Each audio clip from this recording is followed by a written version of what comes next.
xente daqui da Galiza, do Xorto Guerrilleiro. Entón estamos no Comité do Salvador, estaba Xavier, estás falando do que tuveron e tal, e digo, Miguel Campuzano, por que coñecía a Miguel Campuzano? Porque nos anos 70 e tantos, unha xente se proletarizou e foron a currar a Alumina a Viveiro, que vivía en Viveiro. Entón, xa me puse en contacto coa familia de Miguel Campuzano, aí empezou todo, entón, despois xa con Sabela, con toda a xente. Pero o primeiro contacto foi coa familia de Miguel Campuzano. Sí, e ademais nos, o sea, en principio, nos tiñamos contacto con un comité que había de solidaridade con Euskadi, ali en Madrid. Entón, bueno, pues, que a xente que la fala, que estaban tamén no comité do Salvador, algúns, e empezamos a falar, pues podíamos facer algo aquí en Madrid, porque claro, enseguida as detencións era levalos a audiencia, despois ingresaban en cárceles ali en Madrid ao principio, Antón estuvo no hospital de Carabanchel. Sí, bastante tempo. Entón, bueno, en principio pensamos, pues podíamos facer algo aquí desde Madrid, despois xa cando nos enteramos que se formaran as xugas, pois plantexámonos que o núcleo ese de Madrid podía ser Xugas en Madrid. Un pouco a coñecer o independentismo, no? E a coñecer tal, a través non do sindicato. O sea, eu vivía cerca da CIVA, porque tamén pola miña vida, pois nin estive en Compostela, tive un fillo moi pronto, con 21 anos, no? Entón, claro, pois naqueles, no 76, 77, entón, claro, non chegas a todos os círculos que daquela había, no? E vivía cerca da INTS daquela e, bueno, foi un pouco pois ir coñecendo ese mundo e foron entonces as primeiras detencións, no 88, e como coñecía a xente do sindicato, pois un pouco foi empezar as visitas, a Calameco, de cando estaban todos xuntos ali, e, bueno, ali, pois, despois xa foi a detención de Sefa, e, pois, como Sefa non tiña visitas solo de familia, e a coincidencia de apelido son Rodríguez Valladares e ela Rodríguez Porca, pois xa nos visitas con moita ilusión por un mundo máis amável, pois no orden económico e social e nas mulleres tamén en particular. E iso, e con moita ilusión de poder mudar as coisas. Mas unha vez que te metes aí, pois tamén ves que há moitas forzas, incluso desde dentro, non? Que non somos supermulleres, nem superhomens, nem iso, e que é moito difícil. Na interrelación tamén con persoas que están próximas a esa causa. E unha vez que sou portadora desas sensibilidades en mí, pois implico-me e comprometo-me directamente. Militei na organización do Exército Galleiro como algo necesario para forzar a mudar as circunstancias que se viven aquí en Galiza, porque se dá que estou aquí en Galiza, quero dizer. E, de facto, eu coñeci a realidade da Galiza unha vez que cheguei aquí, porque é moito ignorada, e en Portugal máis, a mí nunca me dixeron, ni sequer que había aquí se falaba galego, nem en teoría España, e eu viña para España, e unha vez, pois, que coñeces a realidade que há, pois, xa te metes. Co movimento feminista. Entón, como quen di, ao que é independentismo en sí, pois me vin arrastrada.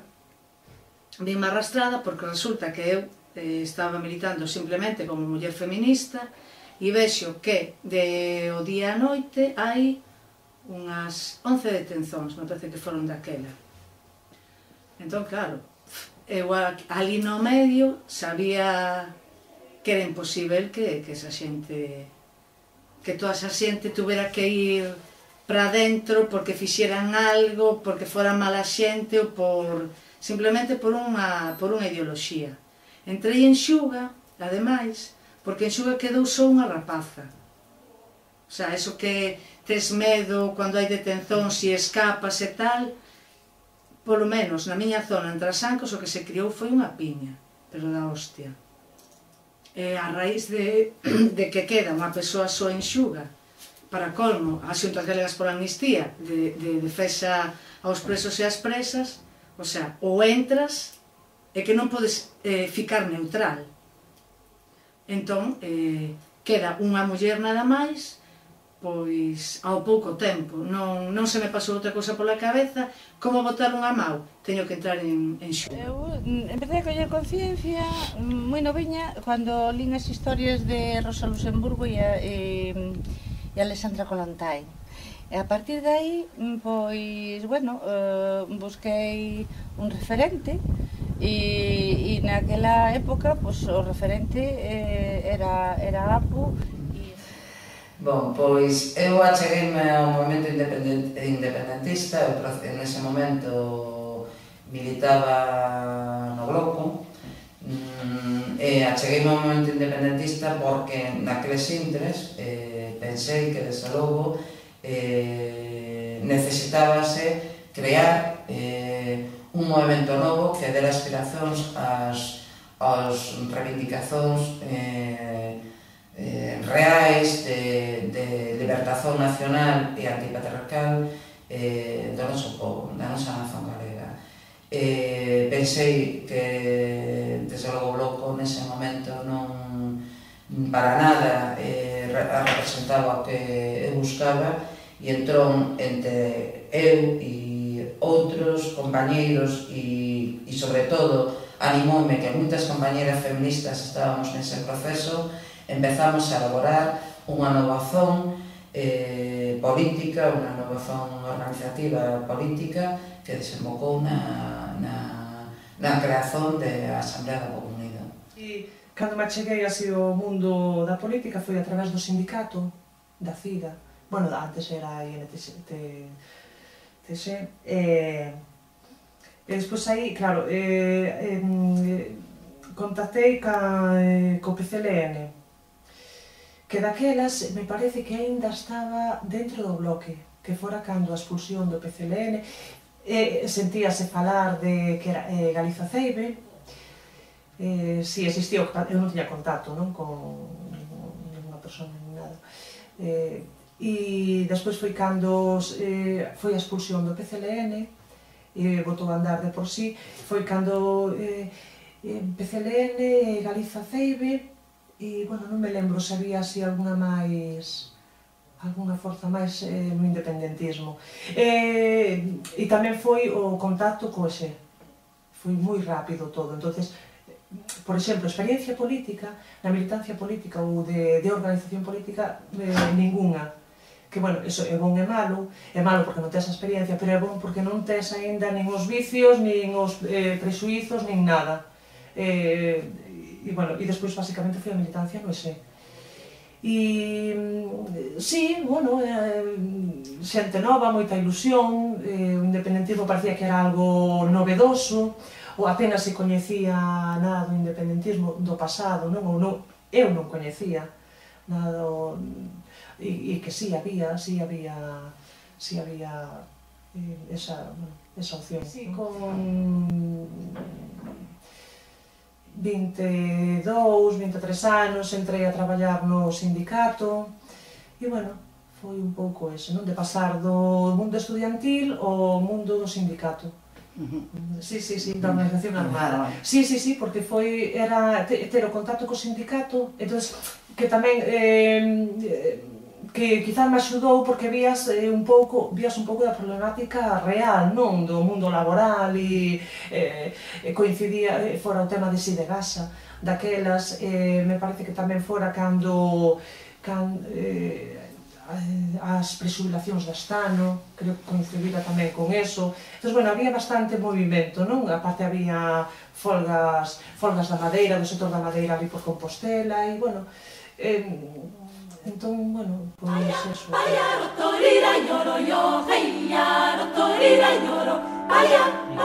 que era moi importante e, de feito, foi moi importante, porque era, nos poñíamonos todos os domingos durante 10 anos en Tirso de Molina, que estábamos comités de solidaridade, e nós como xuntas gargas pola amnistía ali, co posto, cada domingo, e a xente sabía, a ver, se daban palizas e torturaban, se había algún problema, nós facíamos panfletos e denunciábamos, e repartíamos ali. Os atreus sempre nos mandaban de Galicia e repartíamos ali.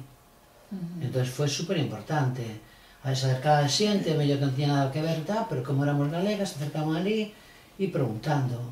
Entón, eso foi. Despois, o contacto cos abogadas e os abogados, o acollimento das familias, amigas e amigos. Visitas, cando nos deixaban, porque houve tempos que non autorizaban as visitas, despois unhas veces autorizaban a unha e a outra non, cando fallaba igual a veces non podía ir alguén de aquí, pois íbamos nos a comunicar, porque daquelas comunicacións eran diferentes. Te acordas cando estaban en Serías, eu digo, en Carabanchel, as mulleres, eu vivía en Carabanchel, perto da cárcel, o sea, nada, a 5 minutos andando. Entonces, daquela non era como ahora, que chamas por teléfono, pides hora, vamos, que te citan para tal turno, a tal hora e tal. Daquela había que ir ás 6 da mañá a coller número, un número que daban as propias familias, de acordo? Sí. O sea, a propia xente se organizaba, a propia xente que iba a comunicar.